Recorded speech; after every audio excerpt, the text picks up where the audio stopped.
You are listening to I Am Refocused Radio with your host, Shemaya Reed. This show is designed to inspire you to live your purpose and regain your focus. And now, here's your host, Shemaya Reed. Hey, welcome to I Am Refocused Radio, man. We are here today, man. We're going to have an amazing show all about loan acquisitions and secondary. It's all about Amerinote Xchange. And you can go to the website, AmerinoteXchange.com, where we'll be talking to our guest today, the co-founder and senior management member and chief acquisitions officer at Amerinote Xchange, the one and only Abby Shemesh. And he's going to be telling us a little bit about the operations, all the hot topics that, you can learn with the services with sell mortgage notes, business note, portfolio, and all that great stuff. So, man, first and foremost, Abby, I know you're busy, man. So thank you for your time. How you doing?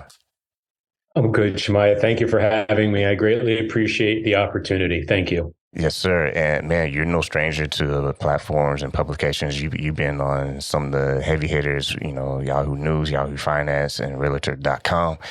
Yes, about this hot topic. So when it comes to everything that you do at the company, Amerinote Xchange, kind of explain to the audience the core values of the brand and what it all does.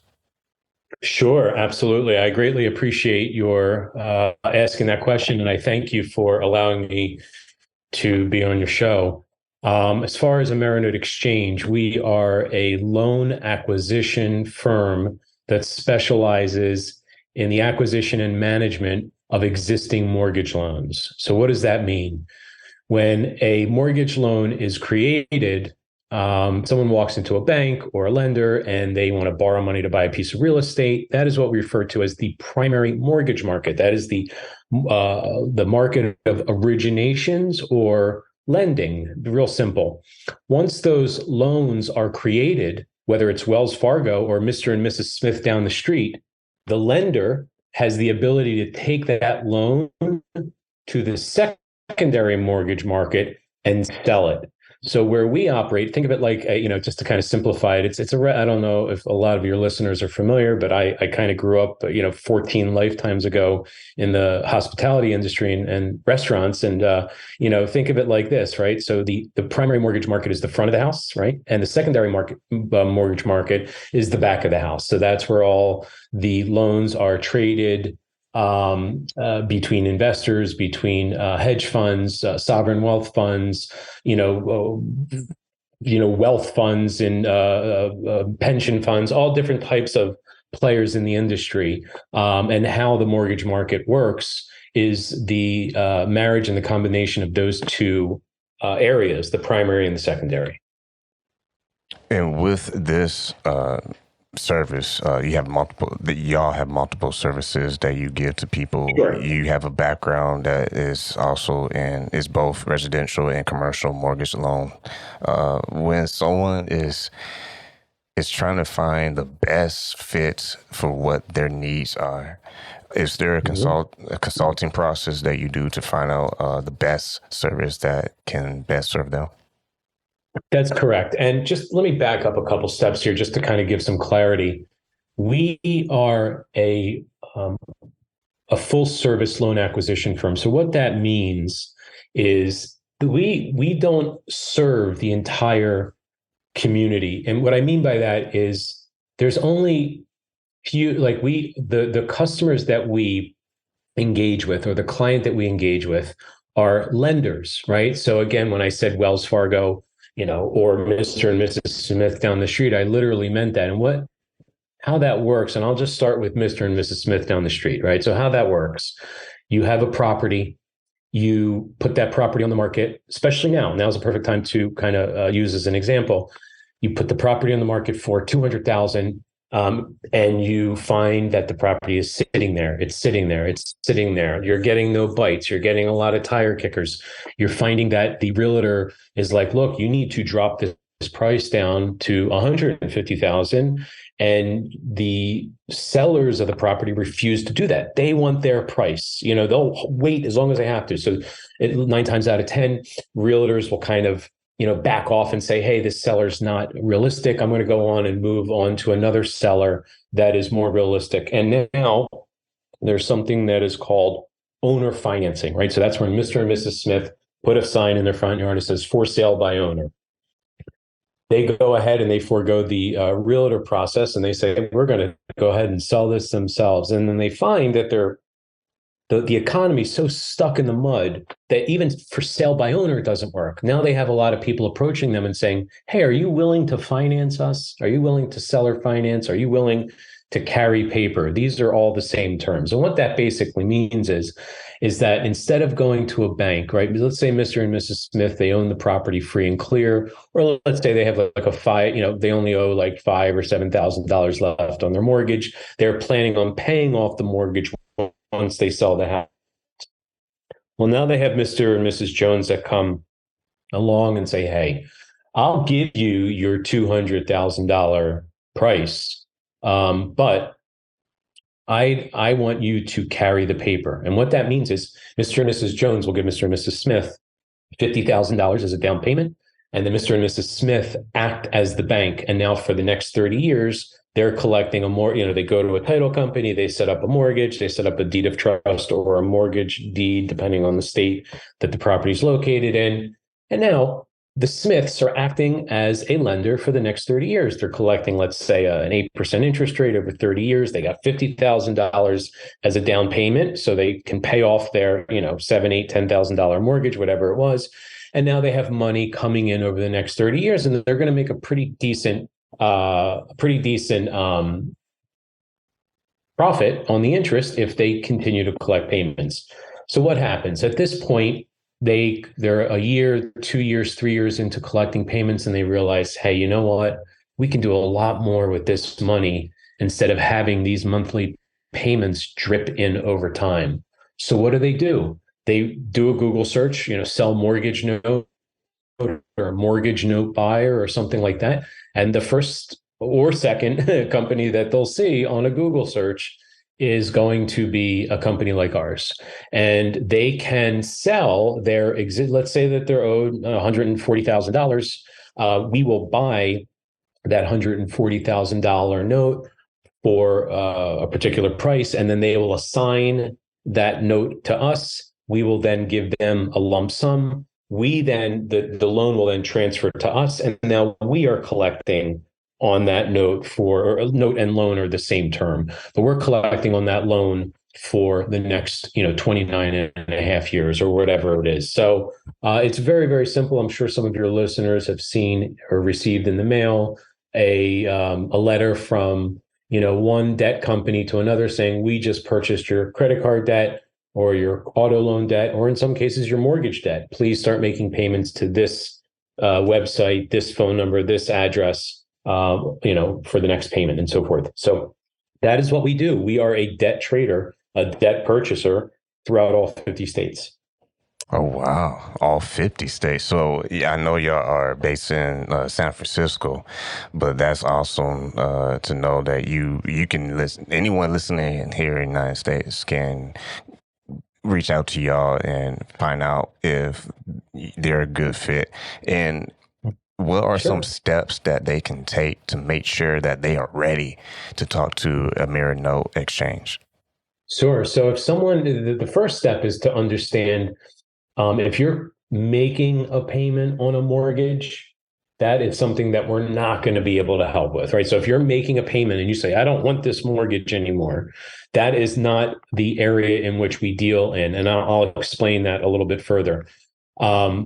Your only option if you're making a payment on the mortgage is to go to a bank or a mortgage lender, refinance that debt, and pay off your lender, or put the property up for sale to get rid of that mortgage. So let's just be very clear. That's number one, first and foremost, to tell you who we don't serve, because there could be some confusion there.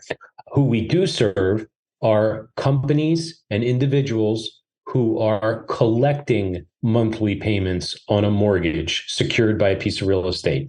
So the first thing to understand is that when you bring these assets to market, when you're thinking about, hey, I really need to sell the $100,000 on a mortgage debt, and you're collecting payments on that $100,000 loan will not sell for $100,000. So the $100,000 loan will sell for now this is There's many, many different circumstances that come into play here, but I can kind of touch on some of them.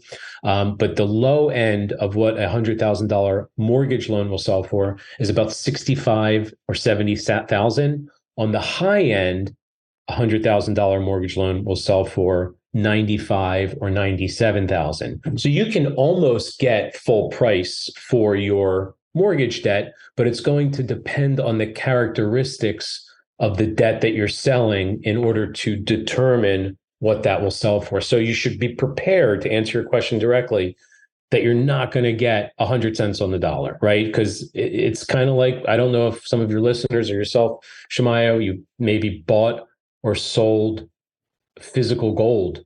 And if you go into a location that sells physical gold or buys physical gold, if you have an ounce of gold that you sell, they're not going to give you 100 cents on the dollar on that.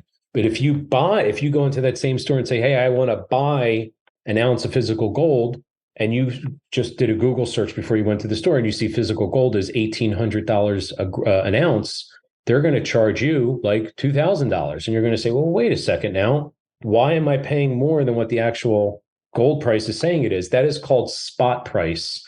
And the discount or the increase is a premium that's paid for the liquidity, because mortgage loans and real estate are just illiquid assets. So you're never really going to get 100 cents on the dollar. You'll get pretty close if the loan is structured correctly, but that's the first thing you should be prepared for. Another thing that one should be prepared for is that they are, it's not instant, right? It's not like selling a stock where you hit a button or a Bitcoin and you just sell and the money appears in your account. Because, as I mentioned, it is an illiquid market. It's going to be the same type of process that would occur if someone were to walk into a bank and buy a piece of real estate. It's not necessarily identical, but it's the same time frame, right? So about 3 to 4 weeks, there's going to be some underwriting, there's going to be an appraisal, there's going to be a title report. We pay for all of that, right? So that's on us. And we're basically reverse engineering the mortgage loan, right? So that's basically how it kind of plays out. But I hope that's a little bit of insight there to the question. And please let me know if you need me to expand. Yeah, I mean, someone who's listening and they're learning about Amerinote Xchange, like I like what you said about this is geared towards those who are collecting monthly payments. Is it's a difference between one side and the other. For someone who needs to know more about like mortgage deeds versus deeds of trust, can you kind of expand on what those two things are and what's the difference?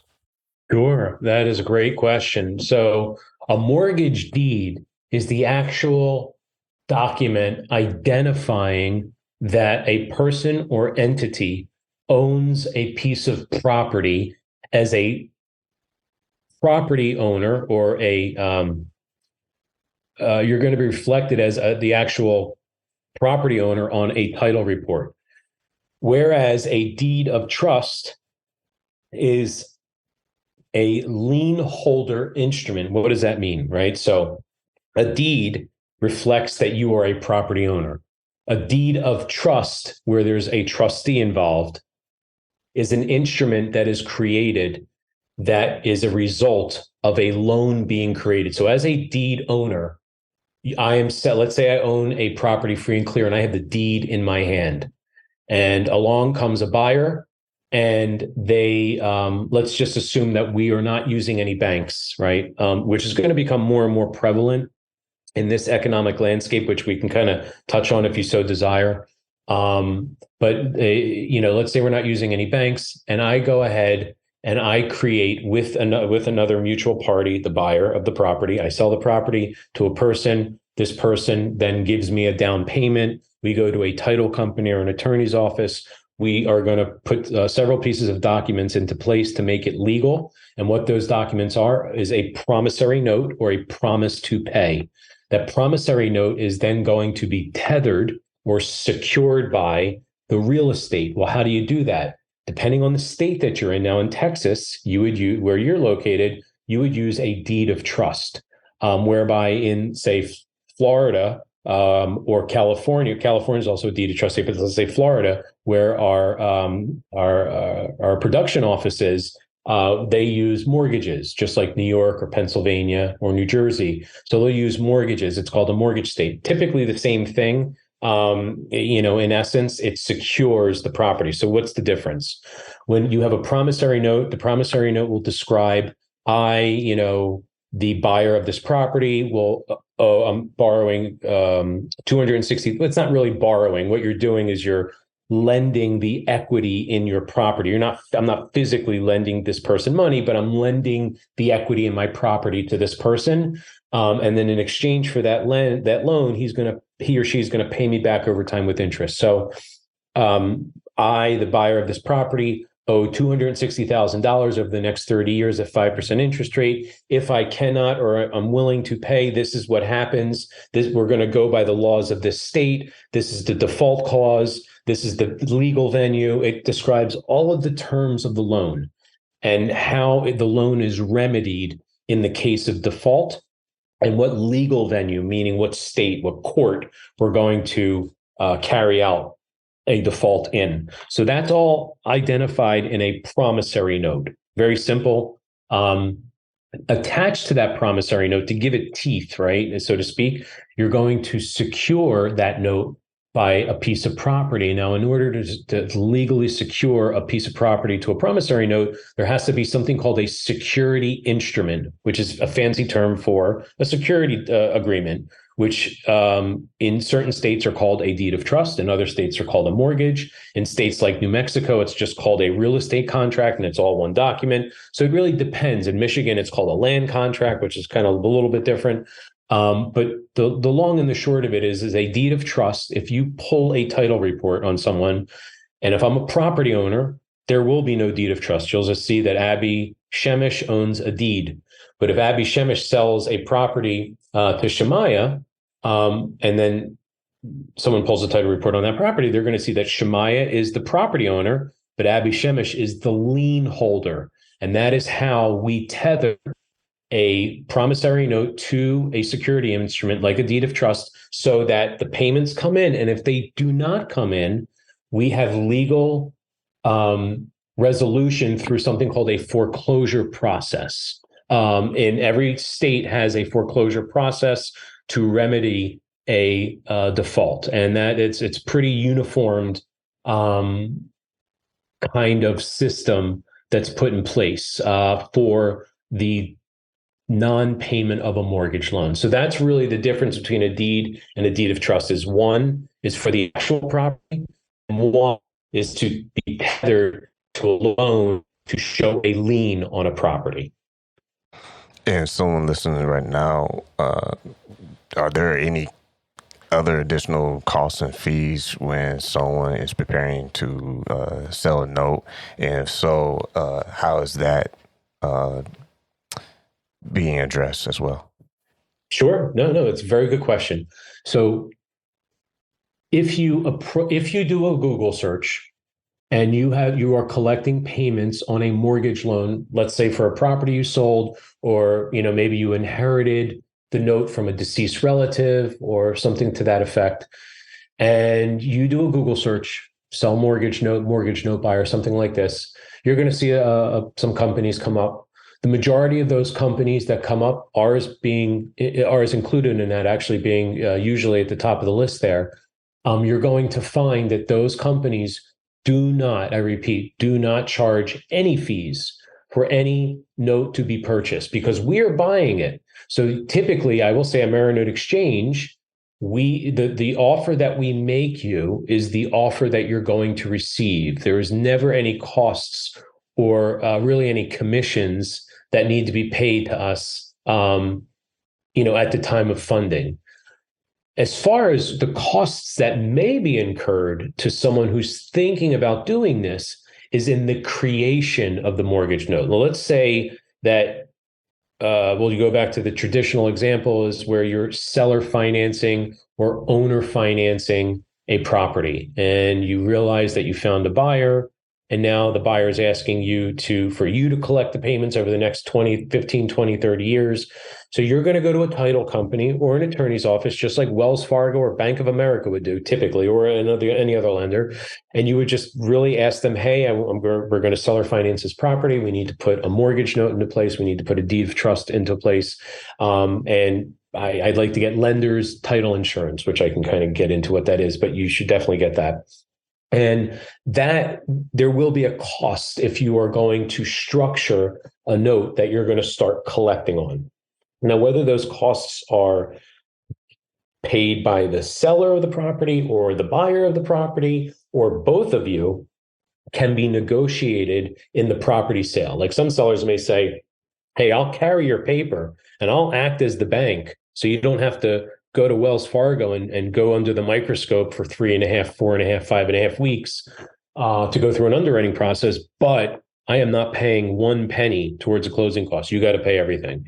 And that may be a fair ask on, from a buyer who is saving a lot of headache by not having to go to a bank.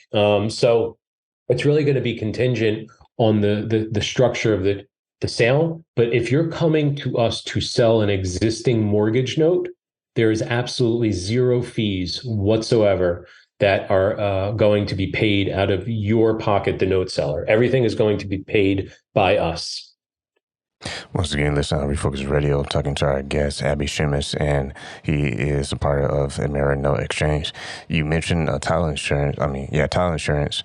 What exactly will title insurance cover and protect? Sure. So lender's title insurance, there's several types of insurance when you engage in a property, right? So obviously everyone knows you have to have homeowner's insurance. Homeowner's insurance protects the lender and the borrower. God forbid, if something happens, the property catches on fire, there's a storm, a hurricane, Lord knows we are experiencing this stuff on a day-to-day basis. The homeowner's insurance covers. Now, what's title insurance? Well, why would I need that?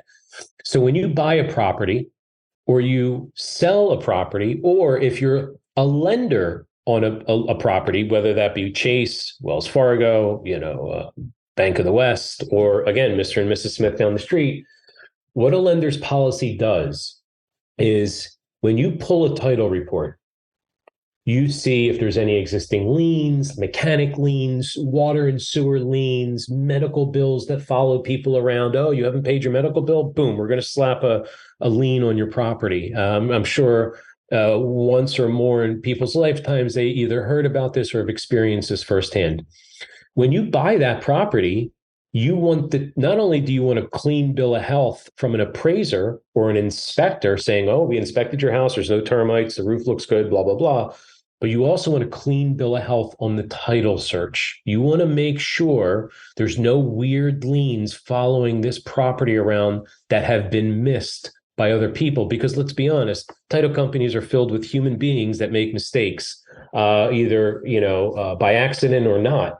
And a title insurance policy is as follows. You have a title company, they do a title search, they go back X amount of years, excuse me. It can be 10 years, 20 years, 30 years, 40 years, however it plays out, there's different options.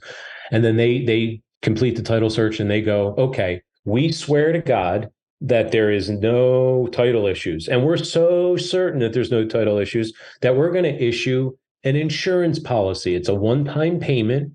And now if you pay us this one-time payment of X, it can be $400, it can be $3,000, depending on the loan size and where in the country it is. Unfortunately, Texas is a higher dollar price for title insurance. But we swear to God that we went through all the title here, and we're so certain that there's nothing there that we're going to give you $1 million policy. So if anything pops up ever from this day forward, this policy will cover any liens that we missed. And I'll give you an example. We had a real world example here on a New Jersey commercial property. We had this, he was kind of like a hot shot Wall Street guy that came to us and he said, oh, I want to sell this loan. And, we got involved on the processing of this. And he was, really certain that he, was going to get top dollar. And we were in a competition with other companies as usual. And we did our very best to get it under agreement, which we did. and we were paying top dollar for this because it was definitely a good loan. It was in a prime location, pre-COVID, but prime location, Manhattan area, just outside. And in our research, Mr. Hotshot missed that he had a $32,000 sewer lien on the property because he failed to get title insurance. He thought that he didn't need it. He didn't want to spend the extra $1,700. And I'm saying it as passionately as I am because it was a lot of it was our own learning experience where we were trying to accommodate the seller to move quickly. And that's how mistakes are made in our business, is when there's a shotgun wedding, so to speak, mistakes are made. So that's why, that was a big learning experience for our processing team, regardless how, and I'll use the term sexy, the property is and how sexy the note is. You just never know. You just never know. So that's why title insurance is so important. It gives you a clean bill of health on title, and it ensures that if a human being missed anything at the title company, that you have insurance protecting you from that debt, fraud included. Once again, man, we're talking to our guest today, Abby Shemesh, and he is part of Amerinote Xchange. You go to the website here, excuse me, I had to slow down, AmerinoteXchange.com. And you also have on your website, you have a blog where people can kind of look at numerous topics that we kind of touched on today. And someone who is not ready to do this yet, but maybe they're like young people, if you will. Mm-hmm. Mm-hmm. I mean, what tips we have for someone who's listening to this who may not be in that position to do something like this, but can gain some knowledge from this so that in the future they'll be better prepared? I'm going to give, I'm going to give some gold here. I hope that's the case. I don't mean to be cocky, but I feel that this is going to be a very good thing to keep an eye on going forward. Right now, we are in unique times financially. We are finishing up an era of 80 years in our financial debt money system, whereby there's going to be, like, a lot of the younger listeners may only be aware, like, if you were really coming of age in the late 2000s, and you've seen the whole tech boom and the real estate boom coming through over the past 14 years, where, you just throw a stone and people are trying to outbid each other by hundreds of thousands of dollars or tens of thousands of dollars on properties. And some of the younger folks are like, how the heck am I going to afford a property? How am I going to do this? The key is in the identification of the property that you're looking for. It is through seller financing. So my advice, first and foremost, especially if you're trying to acquire real estate, whether you're trying to acquire it for the acquisition to kind of live in the real estate, or if you want to buy it to rent the real estate, or if you want to live in it a little bit and then maybe rent it out later and then hopscotch to your next piece of real estate, that's a great way to build a portfolio. And right now, we are moving into very unique times that a lot of people haven't seen since probably, I would say, the late 90s, at least 23 years. And what I'm talking about here is seller financing. So if you are, and I'll give you a perfect example right now, Texas, one of the hottest markets out there, Florida, another hot market out there, but Texas is the mecca for seller financing. I would say, 65% of the loans that we get are from Texas, and a lot of them don't involve a bank, which means you don't necessarily have to walk into a bank to borrow money to buy real estate. Really, what you're looking for properties that have been on the market for months and months and months, whether you do that through Zillow or you get a realtor and you say, hey, Mr. and Mrs. Realtor, I'm trying to target properties that have just been hanging out there, that aren't moving, and they're just not going anywhere, but they're not lowering their price. This usually indicates people who are just waiting for someone to come along and give them their price. Well, I would recommend that you look for those properties and you give, assuming that you can afford the monthly payment, you give them their price in exchange for them giving you terms. And what's that mean? That means that they seller finance the property to you. Of course, that means you have a down payment that you would have to turn over to them, but that down payment could be negotiable. Like if you were to walk into a bank would say, look, you need to give us 20% down, and you need to show us your W-2s, and you need to, chop off your right arm, and you need to cut off your pinky toe. And, like all of these crazy things, whereby if you go directly to a seller, maybe not even have a realtor involved, right? Or you use the realtor that you're working with, and you say, I have 5% down, I have 7% down, I have 10% down. I'll pay you the $200,000, the $350,000 that you're asking for, but I want a 4% interest rate. I'm only going to give you 5% down, and I want a 30-year amortization. And you're like, okay, well, I can afford a $900 payment a month for the next 30 years. And just like that, I'm oversimplifying, but just like that, you may very well find a person who's going, you know what? I don't really need to sell this property. If I what I'm planning on doing is when I sell this property, I'm just going to put the money in the bank, and the bank's only paying me less than 1% interest to earn my money. Maybe I can put it in a money market and get 2%, but this guy or this gal here is going to give me 4% or 5%. So it's just like, okay, that's my retirement account. So that may make a lot of sense for them to do that. Don't believe everything you hear out there in media land, where you need this amount of money and you need this, you need to do this in order to have this. There are tons of people out there who have their properties just sitting there for months and months and months.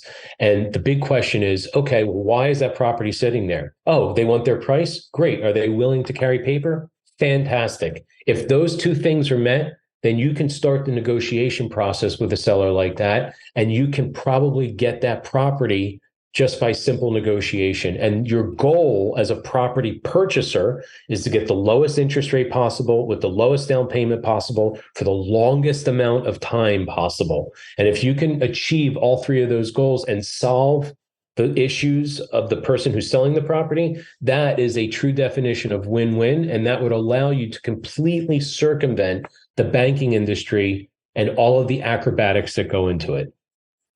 Once again, we're talking to our guest today, Abby Shemesh, the co-founder and senior managing member and chief acquisitions officer at Amerinote Xchange. You can go to AmerinoteXchange.com. Man, once again, y'all based in San Francisco, California, but like you mentioned earlier in the show, you can service anyone in the nation. So, man, appreciate your time talking to us today. It was a great call to action for someone who heard the show and they are ready to talk to your people. Sure. I really appreciate you inviting us on, and I thank you for the platform and the time.